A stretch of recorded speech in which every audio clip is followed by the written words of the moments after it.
నమస్కారం. Life with భక్తి. ఇది కాశీ పార్ట్ 2 వీడియో. పార్ట్ 1 వీడియోలో కాశీ విశ్వనాథుడు, అన్నపూర్ణమ్మ, కాలభైరవ టెంపుల్ సందర్శించాం కదా. ఎవరైనా చూడని వాళ్ళు ఉంటే పార్ట్ 1 వీడియో డిస్క్రిప్షన్లో మెన్షన్ చేశాను, చూడండి.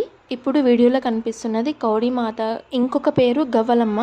ఇక్కడ అమ్మవారు గవ్వల రూపంలో ఉంటారు కాబట్టి గవ్వలమ్మ అనే పేరు వచ్చింది. ఇక్కడ అమ్మవారు కాశీ విశ్వనాథుని సోదరిగా పూజింపబడుతుంది.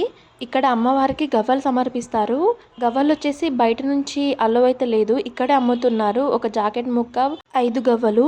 మీరు ఆ గవ్వలు కొనుక్కొని ఇక్కడే అమ్మవారికి సమర్పిస్తే పంతులు గారు మనకు ఒక గవ్వ రిటర్న్ ఇస్తారు. ఆ గవ్వ వచ్చేసి మనం ఏదైనా బిజినెస్ చేసినా లేదంటే బీరువాలో డబ్బులు ఉండే ప్లేస్లో పెట్టుకుంటే మంచిదని ఒక నమ్మకం. ఇక్కడ ఈ అమ్మవారు అకాల మరణం రాకుండా ఆపుతుందని ఒక నమ్మకం. కాశీయాత్ర పూర్తి కావాలంటే ఈ అమ్మవారిని దర్శించుకోవడం తప్పనిసరి అని పురాణాలు చెబుతున్నాయి. ఈ ఆలయం వారణాసిలోని దుర్గాకుండ్ సమీపంలో భేల్పురి ప్రాంతంలోని జవహర్ నగర్ కాలనీలో ఉంది. ఆలయం ప్రతిరోజు ఉదయం 8 నుండి మధ్యాహ్నం 1 వరకు, తిరిగి సాయంత్రం 4 నుండి రాత్రి 9 గంటల వరకు భక్తుల కోసం తెరిచి ఉంటుంది. పరమశివుడు ఈ అమ్మవారికి ఒక వరం ఇచ్చారంట. ఎవరైతే కాశీ విశ్వనాథుని దర్శించిన తర్వాత ఈ అమ్మవారిని దర్శించారో వారికి యాత్రా ఫలితం దక్కదని, అందుకే దీనిని హాజరు పట్టి ఆలయం అని కూడా పిలుస్తారంట. ఇప్పుడు మనం చూడబోతున్నాం కాశీలోని దుర్గాదేవి అమ్మవారు. ఈ ఆలయం అత్యంత ప్రాముఖ్యత కలిగిన పురాతన క్షేత్రం. ఈ ఆలయం మొత్తం ఎరుపు రంగు రాళ్లతో ఉత్తర భారత నాగర శైలిలో నిర్మించబడింది. ఎరుపు రంగు శక్తికి మరియు బలానికి చిహ్నంగా భావిస్తారు. ఈ ఆలయం లోపలికి వెళ్ళగానే ముందుగా మనకు శివయ్య దర్శనం ఇస్తారు. నెక్స్ట్ వచ్చేసి అమ్మవారు ఉంటారనమాట. ఇప్పుడు మీరు చూస్తున్నది శివయ్య. ఇక్కడ అమ్మవారు యంత్ర రూపంలో కొలువై ఉంటారు. నవదుర్గలలో ఒకరైన కూష్మాండదేవిగా ఈమెను పూజిస్తారు. ఆలయం లోపల ఫోన్ అలౌ లేదు. నెక్స్ట్ మనం సందర్శించబోయేది వారణాసిలోని తులసి మానస్ మందిర్. దీనిని రామచరిత మానస్ మందిర్ అని కూడా అంటారు. ఆధ్యాత్మికంగా మరియు చారిత్రకంగా ఎంతో ప్రాముఖ్యత కలిగిన పుణ్యక్షేత్రం. 16వ శతాబ్దంలో ఈ ప్లేస్లోనే శ్రీ రామచరిత మానస్ను ప్రఖ్యాత సాధుకవి గోస్వామి తులసిదాస్ రచించారంట. ఈ మందిరం వారణాసిలోని దుర్గాకుండ్ రోడ్లో ప్రసిద్ధ దుర్గాదేవి ఆలయం మరియు సంకట్ మోచన్ ఆలయాలకు చాలా సమీపంలో ఉంటుంది. ఎంట్రీ ఫీజు అలాంటిది ఏమీ ఉండదు.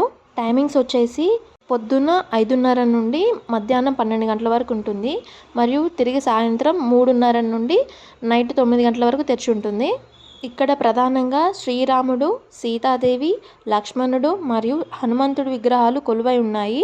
పచ్చటి ప్రకృతి మధ్యలో ఈ ఆలయం కొలువై ఉంది. పై అంతస్తులో రామాయణ మరియు మహాభారతంలోని వివిధ ఘట్టాలను ప్రదర్శించే చిత్రాలు మరియు బొమ్మలు కూడా ఉన్నాయి. నెక్స్ట్ మనం సందర్శించబోయే ప్లేస్ వారణాసిలోని రామ్నగర్ ఫోర్ట్. ఈ కోట 18వ శతాబ్దపు అద్భుత కట్టడం అని చెప్పుకోవచ్చు. ఈ కోట వారణాసిలోని గంగా నదికి తూర్పు ఒడ్డున తులసి ఘాట్కి ఎదురుగా ఉంటుంది. ఈ కోట 1750వ సంవత్సరంలో కాశీ నరేష్ మహారాజా బల్వంత్ సింగ్ నిర్మించారంట. కోటకైతే ఎంట్రీ ఫీజు అనేది ఉంటుంది. ఒక్కొక్కరికి 80 రూపాయలు ఛార్జ్ చేశారు. ఇక ఈ కోట యొక్క నిర్మాణ శైలి గురించి తెలుసుకోవాలి అనుకుంటే ఈ కోటని ఎర్రటి ఇసుక రాయితో మొఘల్ వాస్తుశిల్ప శైలిలో నిర్మించారు. ఇందులో అందమైన బాల్కనీలు, విశాలమైన ప్రాంగణాలు మరియు మంటపాలు ఉన్నాయి. ఈ కోట అయితే చాలా పెద్దగా ఉంది. మ్యూజియం లోపల ఫోన్ అనేది అలో లేదు, అందువల్ల మీకు ఏం చూపించలేకపోయాను. కోటలోని ఒక భాగం ఇప్పుడు మ్యూజియంగా మార్చబడింది. ఇందులో రాజకుటుంబానికి చెందిన అరుదైన వస్తువులు ఉన్నాయి. పాతకాలపు అమెరికన్ వింటేజ్ కార్లు, రత్నాలు పొదిగిన పల్లకీలు మరియు వెండి ఏనుగు అంబారీలు, వివిధ దేశాలకు చెందిన పురాతన కత్తులు మరియు తుపాకులతో కూడిన ఆయుధశాల. ఇంకొక ఆశ్చర్యకరమైన విషయం ఏంటంటే ఖగోళ గడియారం. 1852లో తయారు చేసిన ఈ గడియారం సమయంతో పాటు తేదీ, నెల, సూర్యచంద్రుల స్థితిగతులను కూడా ఇంకా చూపిస్తుంది. ఈ కోట ఎక్కితే పైనుంచి గంగా నది వ్యూ అన్నమాట. చాలా బాగుంది, చాలా ప్రశాంతంగా అనిపించింది. ఇక్కడే కోట పైన శివాలయం కూడా ఉంటుంది. ఇక్కడ ఇంకో ఆశ్చర్యకరమైన విషయం ఏంటంటే ఇంకా వాళ్ళ రాజకుటుంబీకులు ఇక్కడ నివసిస్తున్నారంట. రాజకుటుంబం నివసించే అంతఃపుర భాగంలోకి పర్యాటకులకైతే అనుమతి అయితే లేదు. టైమింగ్స్ వచ్చేసి ఉదయం 10 గంటల నుండి సాయంత్రం 5 గంటల వరకు సందర్శకుల కోసం ఓపెన్ చేసి ఉంటుంది. నెక్స్ట్ వచ్చేసి ఇక్కడ బనారస్ చీరలకి చాలా ఫేమస్ అనమాట. ఇక్కడ నుండే ఆల్ ఓవర్ ఇండియా బనారస్ చీరలు అనేవి రెఫర్ అవుతాయంట. సో అవి ఎలా ఉంటాయి, ఎలా నేస్తారో చూడడానికి అయితే వచ్చాము. ప్రైజెస్ తక్కువగా ఉంటాయనేసి అన్నారు. బట్ మేము అక్కడికి వెళ్తే లోకల్ వాళ్ళు కాదనేమో ప్రైజెస్ అయితే చాలా ఎక్కువగా చెప్పారు. ఇంకా మేమైతే ఏం తీసుకోలేదు. ఇక ఈ వీడియో ఇంతేనండి. మరిన్ని భక్తి కంటెంట్ వీడియోస్ కోసం ఛానల్ని సబ్స్క్రైబ్ చేసుకొని లైక్ చేయండి. మీకు ఏమైనా సందేహాలు ఉంటే కామెంట్ చేయండి. జై హింద్.